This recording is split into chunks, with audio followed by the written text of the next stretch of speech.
मैं आप लोगों का ध्यान दिलाना चाहता हूं,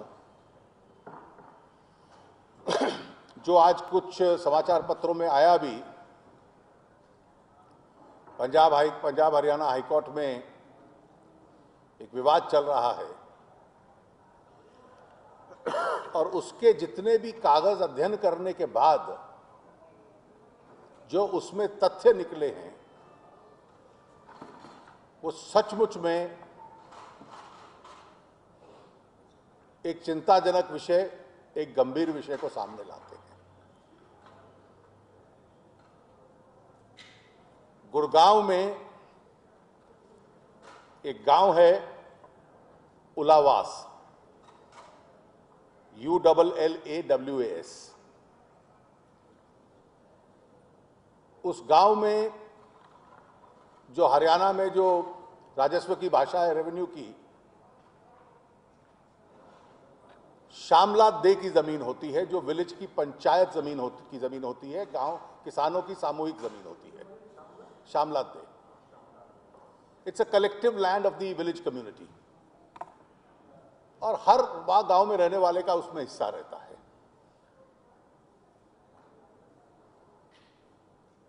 हरियाणा सरकार ने लगभग 1400 एकड़ जमीन अक्वायर कर ली और इस गांव की पंचायत लैंड भी अक्वायर कर ली। सेक्शन 4 का नोटिफिकेशन निकाल दिया।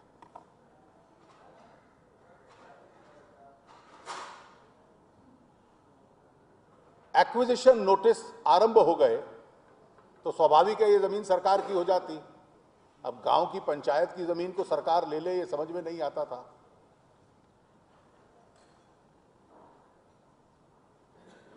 उसके तुरंत बाद जिस जमीन की एक्विजिशन आरंभ हो चुकी थी, वहां के कलेक्टर ने, स्वाभाविक है वहां की सरकार का निर्णय था, उस जमीन को लीज पर 2 लोगों को दे दिया। पहली एंटिटी का नाम है राजीव गांधी चैरिटेबल ट्रस्ट और दूसरा है डॉक्टर HM प्रेम सचदेवा।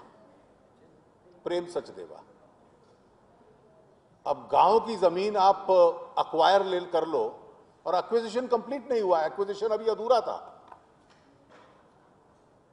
और लीज पर land proposed to be acquired को आप इन 2 एंटिटीज को दे दो।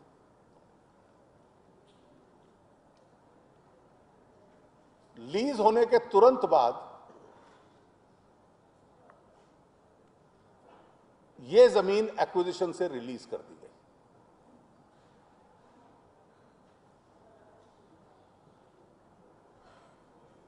कुछ अन्य जमीन जिसका इस गांव से संबंध नहीं था,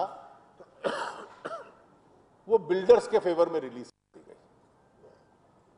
तो 1400 एकड़ में से लगभग 300 साढ़े 300 एकड़ बिल्डर्स को दे दी गई और ये जमीन इन 2 एंटिटीज को दे दी गई। उसमें इस देश की मशहूर प्रसिद्ध आर्टिस्ट हैं एक, श्रीमती अंजलि इला मेनन, उनकी जमीन भी थी, उनका घर भी एक्वायर हो गया। तो जितने किसान थे जिनके घर थे, उन्होंने पिटीशन डाली कि किस आधार पे आपने जमीन ले ली हमारी, जहां हम रहते हैं, हमारे घर हैं, हमारे फार्म हैं, और किस आधार पे कुछ लोगों को आपने छोड़ दी। तो कोर्ट ने जब कागज मंगवाए कि छोड़ने का आधार क्या था, तो उसमें अधिकतर तो बिल्डर्स थे।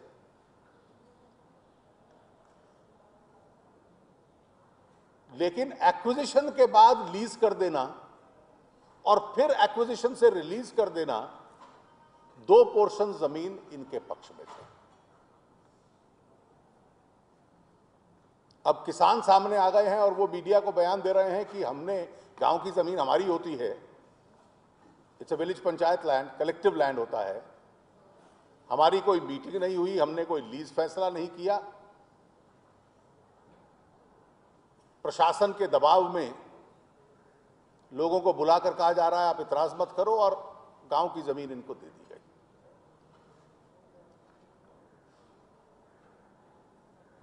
अब उत्तर प्रदेश में किसानों के साथ घोर अन्याय हो रहा है।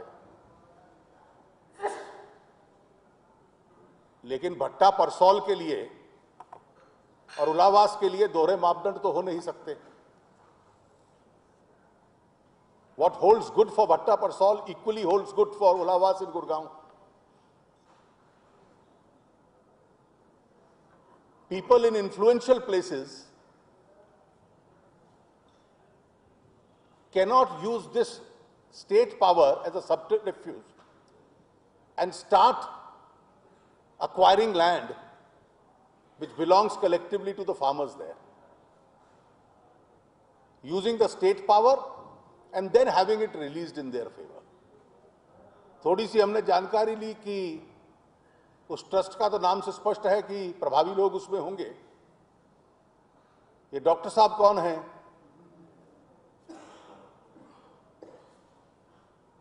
तो डॉक्टर साहब के भी कुछ ऐसे ही संबंध, जो पहली संस्था है उसी के साथ ही उभर कर निकले हैं। उनका लेटर पैड आप देख लें तो उसी से स्पष्ट हो जाता है। यह विषय मैं इसलिए उठा रहा हूं कि सच में, और आज मैंने सुना यह प्रयास हो रहा है कि हम रिव्यू करेंगे, चलिए जिनकी और अक्वायर की उनको भी छोड़ देंगे। सरकार अब हाई पावर्ड कमेटी बनाएगी कि किसानों की समस्या हल करने के लिए वहां पर। इस विषय के ऊपर कांग्रेस पार्टी को स्पष्ट रूप से सामने आना पड़ेगा। हरियाणा की सरकार उनकी है। संभावना यह है कि ट्रस्ट में प्रमुख लोग होंगे। ये बतलाएं इस देश को कि इस ट्रस्ट में कौन लोग हैं। क्या गांव की बिरादरी की जो जमीन है वो एक्विजिशन का पावर एक्सरसाइज करना, फिर लीज कर देना, और अब तो बार बार न्यायपालिका ये कह रही है कि किसी ट्रस्ट को सरकार जमीन देगी, उसका कितना भी नेक पर्पस क्यों ना हो। भोपाल के एक ट्रस्ट में जो कुशाभाऊ ठाकरे ट्रस्ट की जमीन थी उसमें बहुत अच्छी गाइडलाइंस आ गई हैं। विज्ञापन होना चाहिए, अन्य लोगों को भी अवसर मिलना चाहिए, एवरीबडी शुड बिड, और जो ज्यादा कीमत देगा उसको दी जाए।